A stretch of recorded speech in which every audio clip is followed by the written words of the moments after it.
السلام علیکم ورحمۃ اللہ وبرکاتہ۔ علمہ البیان کے شرکاء و ساتھی، مختصر سیرت کے بیان کا سلسلہ اور اس کے درس کا سلسلہ جاری ہے۔ سیرت کا جب ہم مطالعہ کرتے ہیں تو سیرت نگاروں نے ابو طالب اور حضرت خدیجۃ الکبریٰ رضی اللہ تعالیٰ عنہ کے انتقال کے سال کو عام الحزن والملال لکھا ہے، یعنی حزن و ملال کا سال۔ ظاہر ہے کہ حضور پاک صلی اللہ علیہ وسلم کو ان دونوں سے بزرگوں سے بڑی راحت ملتی تھی۔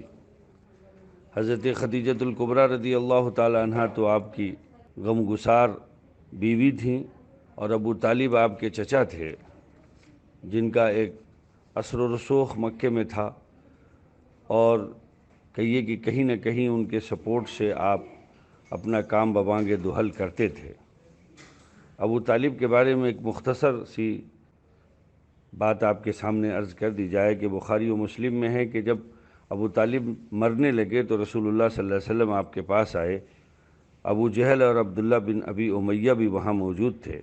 آپ نے فرمایا، اے چچا، آپ ایک مرتبہ لا الہ الا اللہ کہہ لیں تاکہ خدا کے سامنے آپ کی سفارش اور شفاعت کے لیے مجھے ایک حجت اور دلیل مل جائے۔ ابو جہل اور ابو عبداللہ بن امیہ نے کہا کہ ابو طالب، کیا تم عبد المطلب کی ملت کو چھوڑتے ہو؟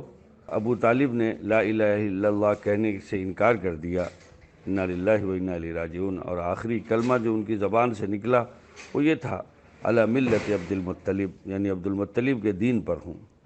ابو طالب تو یہ کہہ کر مر گئے۔ رسول اللہ صلی اللہ علیہ وسلم نے یہ فرمایا کہ میں برابر ابو طالب کے لیے استغفار یعنی دعائے مغفرت کرتا رہوں گا جب تک خدا کی طرف سے میں منع نہ کیا جاؤں۔ اس پر قرآن مجید کی آیت نازل ہوئی، اعوذ باللہ من الشیطان الرجیم، ما کان لنبی والذین آمنوا ان یستغفروا للمشرکین ولو کانوا اولی قربى من بعد ما تبین لهم انہم اصحاب الجحیم، کہ پیغمبر اور مسلمانوں کے لیے جائز نہیں ہے کہ مشرکین کے لیے دعائے مغفرت کریں، اگرچہ ان کے رشتہ دار ہی کیوں نہ ہوں، جبکہ یہ ظاہر ہو گیا ہے کہ یہ لوگ دوزخی ہیں، یعنی کفر پر مرے ہیں۔ اور پھر ایک اور آیت نازل ہوئی، انک لا تہدی من احببت ولکن اللہ یہدی من یشاء، آپ جس کو چاہیں ہدایت نہیں کر سکتے، لیکن اللہ جس کو چاہتا ہے ہدایت دے دیتا ہے۔ حضرت عباس فرماتے ہیں کہ میں نے عرض کیا، یا رسول اللہ، آپ اپنے چچا کے کیا کام آئے؟ وہ آپ کے حامی و مددگار تھے۔ آپ نے فرمایا، وہ ٹخنوں تک آگ میں ہیں، اگر میں شفاعت نہ کرتا تو جہنم کی تہ میں ہوتے۔ بخاری میں روایت موجود ہے۔ اس پر علامہ سہیلی نے ایک نکتہ فرمایا ہے کہ ابو طالب سر سے پیر تک رسول اللہ صلی اللہ علیہ وسلم کی نصرت و حمایت میں غرق تھے، صرف قدم بجائے اسلام کے ملت عبد المطلب پر تھے، اس لیے عذاب قدموں پر مسلط کیا گیا۔ ربنا افرغ علینا صبرا وثبت اقدامنا وانصرنا علی القوم الکافرین۔ بھائیو، دعوت اسلام کے لیے آپ کا طائف کا سفر، ابو طالب کے بعد آپ کا کوئی حامی و مددگار نہ رہا، اور حضرت خدیجہ کے رخصت ہو جانے سے کوئی تسلی دینے والا غمگسار نہ رہا، اس لیے آپ نے قریش مکہ کی چیرہ دستیوں سے مجبور ہو کر آخر شوال 10 نبوی میں طائف کا قصد فرمایا۔ شاید یہ لوگ اللہ کی ہدایت کو قبول کریں اور اس کے دین کے حامی و مددگار ہوں۔ زید بن حارثہ کو ہمراہ لے کر آپ طائف تشریف لے گئے۔ عبد اللیل، مسعود اور حبیب، ان تینوں بھائیوں پر جو وہاں کے سرداروں میں سے تھے، اسلام پیش کیا، بجائے اس کے کہ کلمہ حق کو سنتے نہایت سختی سے آپ کو جواب دے دیا۔ ایک نے کہا کہ خدا نے کعبے کا پردہ چاک کرنے کے لیے تجھ کو نبی بنا کر بھیجا ہے، انا للہ و راجعون۔ ایک نے کہا کہ کیا خدا کو اپنے پیغمبری کے لیے تمہارے سوا اور کوئی نہیں ملا، استغفر اللہ۔ ایک نے کہا کہ خدا کی قسم، میں تجھ سے کلام نہ کروں گا، اگر واقعی میں اللہ نے تجھ کو اپنا رسول بنا کر بھیجا ہے تو تیرے کلام کو رد کرنا سخت خطرناک ہے۔ مگر اس نادان نے یہ نہیں سمجھا بھائیو کہ اللہ کے پیغمبر کے ساتھ استہزاء اور تمسخر کرنا اس سے زیادہ سخت گناہ ہے، اور اگر تو اللہ کے رسول نہیں تو پھر قابل خطاب اور لائق التفات نہیں۔ بعد ازاں اوباش اور بازاری لڑکوں کو اکسا دیا کہ وہ آپ پر پتھر برسائیں اور آپ کی ہنسی اڑائیں۔ ظالموں نے اس قدر پتھر برسائے کہ آپ زخمی ہو گئے۔ جب آپ زخموں کی تکلیف سے بیٹھ جاتے تو یہ بد نصیب آپ کے بازو پکڑ کر دوبارہ پتھر برسانے کے لیے کھڑا کر دیتے اور ہنستے۔ زید بن حارثہ رضی اللہ عنہ جو اس سفر میں آپ کے ہمراہ تھے، وہ آپ کو بچاتے اور یہ کوشش کرتے کہ جو پتھر بھی آئے وہ بجائے آپ پر گرنے کے ان پر گرے۔ اسی میں زید بن حارثہ کا تمام سر زخمی ہو گیا اور آپ صلی اللہ علیہ وسلم کے پاؤں اس قدر زخمی ہو گئے کہ ان سے خون بہنے لگا۔ طائف سے واپسی میں عتبہ بن ربیعہ اور شیبہ بن ربیعہ کا باغ پڑتا تھا، وہاں ایک درخت کے سائے میں دم لینے کے لیے آپ بیٹھ گئے اور یہ دعا مانگی، جو دعا حضور پاک صلی اللہ علیہ وسلم کی مشہور دعاؤں میں بہت عظیم دعا ہے، اور وہ ایسے وقت مانگی ہوئی دعا ہے کہ جب اللہ کے سوا آپ کے لیے کوئی مددگار نہ تھا۔ دعا کے الفاظ ہیں: اللہم الیک اشکو ضعف قوتی وقلت حیلتی وہوانی علی الناس یا ارحم الراحمین الاخری، کہ اللہ میں تجھ سے اپنے کمزوری اور تدبیر کی کمی اور لوگوں کی بے توقیری کی شکایت کرتا ہوں۔ اے ارحم الراحمین، تو کمزوروں کا خاص طور پر مربی اور مددگار ہے، تو مجھے کس کے سپرد کرے گا؟ کسی غضبناک اور ترشرو دشمن کی طرف یا کسی دوست کی طرف جس کو تو میرے امور کا مالک بنائے؟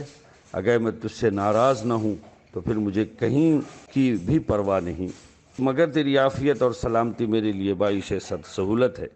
میں پناہ مانگتا ہوں تیری بزرگ ذات کے وسیلے سے جس سے تمام ظلمتیں منور ہوئیں اور اسی نور سے دنیا اور آخرت کا کارخانہ چل رہا ہے۔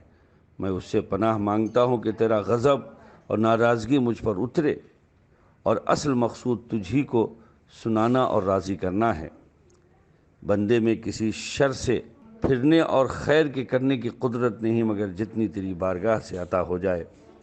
اجابت دعا کے لیے تو نبوت و رسالت ہی کا وصف کافی تھا، کیونکہ ہر نبی مستجاب الدعوات ہوتا ہے، لیکن اس وقت وصف نبوت کے علاوہ اضطرار و مظلومیت، غربت اور مسافت کا جو اضافہ ہو گیا، اللہ تعالیٰ شانہ کا ارشاد ہے: امن یجیب المضطر اذا دعاہ یکشف السوء۔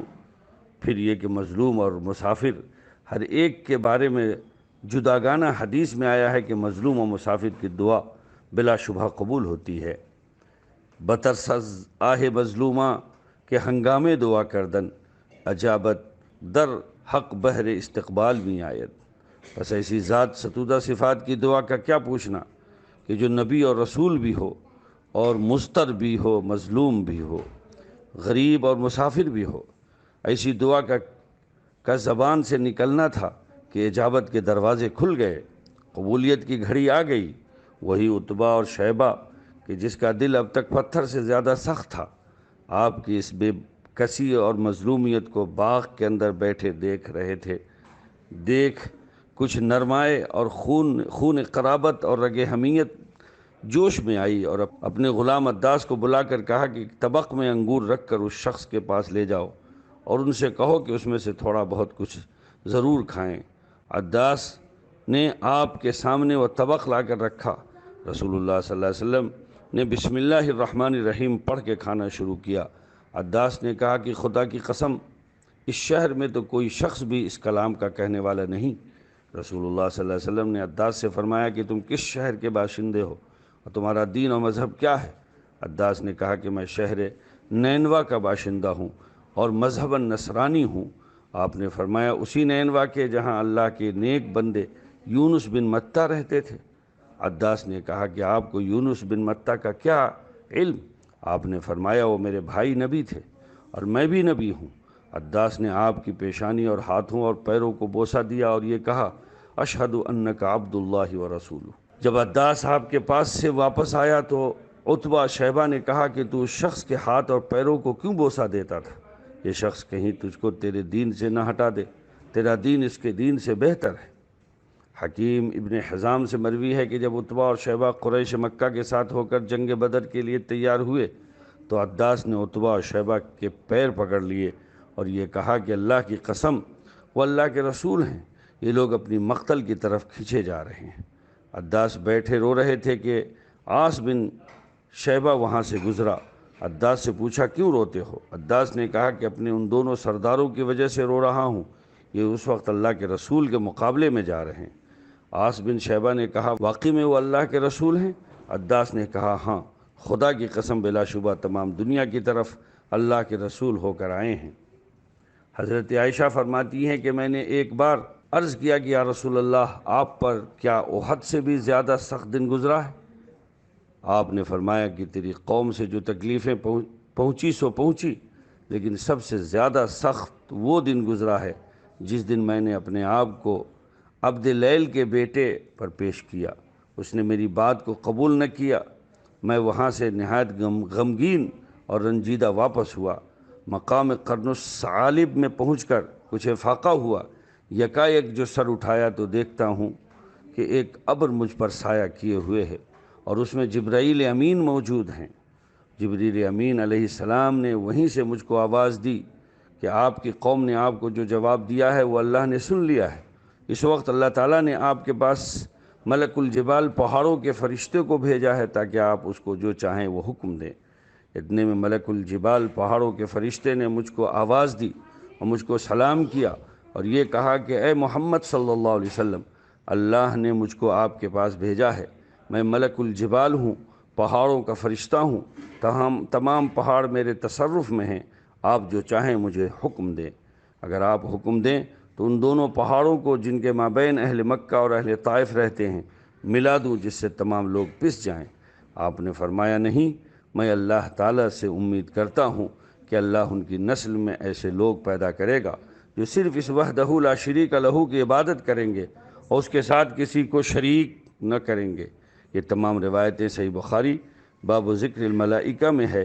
اللہ تبارک و تعالی حضرت محمد صلی اللہ علیہ وسلم کو ہم سب کی طرف سے بہترین جزائے خیر عطا فرمائے۔